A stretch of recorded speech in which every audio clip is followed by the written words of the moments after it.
Kia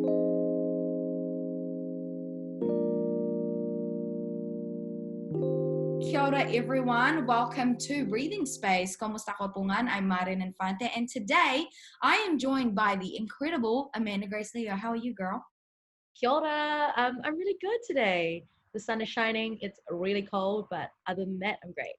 Amanda Grace Leo is a Singaporean Chinese Peranakan arts practitioner born and raised in Tamaki Makaurau, Aotearoa, New Zealand.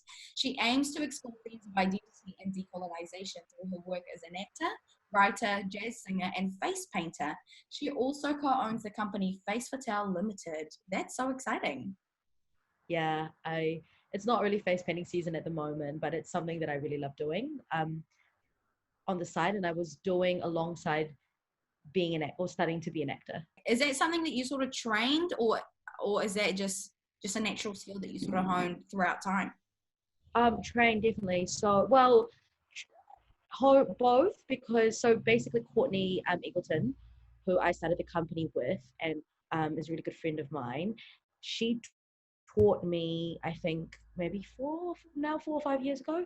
I was already working for a children's entertainment company doing other things. And I'd always loved getting my face painted by Courtney. And one day I said, would you teach me how to face paint? And she's like, of course. So she basically gave me some real basic lessons and kind of mentored me, I suppose, throughout the first year and a bit. And after that, we decided to start a business together. That's super exciting. Shout out to Courtney. Hey, girl. I love you. So I want to ask you, as an actor, writer, singer, face painter, I want to know, who are you when your practice is on pause? I think a person who, well, I guess I'll start first with my other hobbies. I really love cooking. I love reading. I occasionally sew. So I picked up that skill from my ex-flatmates. And most recently, my journey has kind of centered around yoga and wellness, but from a POC perspective. So I actually spent a lot of lockdown kind of retreating back from the idea that I have to be this artist putting out content. And I really tried to do a lot of inner work. So I guess who I am outside of my craft, or stepping back from my craft, is someone who really likes to look at wellness and inner work and healing and things like that. And in a way, my craft, my passion for my craft, I think comes or stems from that. So it stems from my love of like literature, poetry, the human experience. And in the last couple of years, I've been moving more into looking at what a holistic wellness practice looks like for me, being, a slightly chubbier POC woman. So nice to hear, I suppose, others' experiences when it comes to yoga during the lockdown, because I know so many people were doing it, and I was really inspired by your take, or I suppose the way that you were developing yourself in the practice to really be authentically true to your identity. I guess the thing is, like, I realized, I think because one of the biggest practices that I couldn't continue during lockdown was going to my studio. So I've been going to my studio on and off for about 2 years. And I was at a point where I think my self-esteem, due to a lot of things, was really taking a hit even within the studio.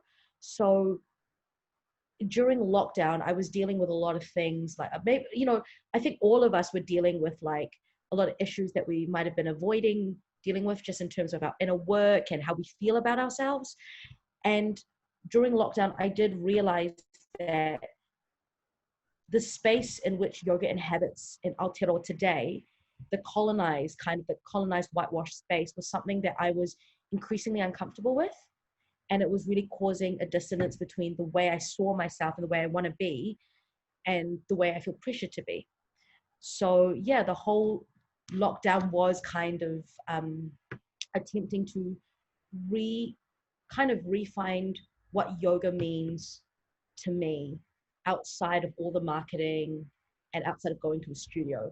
And it was a perfect time to do it, because the only place that you have to practice yoga is at home. And the only thing that you have really is your mat, yourself, and maybe a video. In terms of your physical space, or your physical breathing space, what did that look like? What do you fill that space with? Plants, physical things. So plants, I've really gotten into plants, but I think what was really important during lockdown was to fill my space with really beautiful things.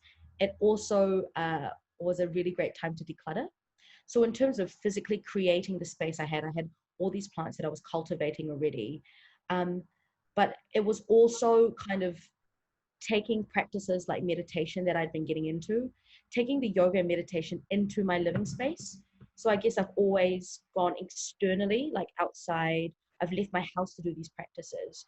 So in terms of making my physical space work for me, it was decluttering, being quite conscious and trying to keep things a good level of clean, and also trying to bring a really peaceful and mindful vibe into the house. So I'm really lucky that I live with two other people, and one of my other flatmates, Alyssa, is really on the same kind of vibe as me.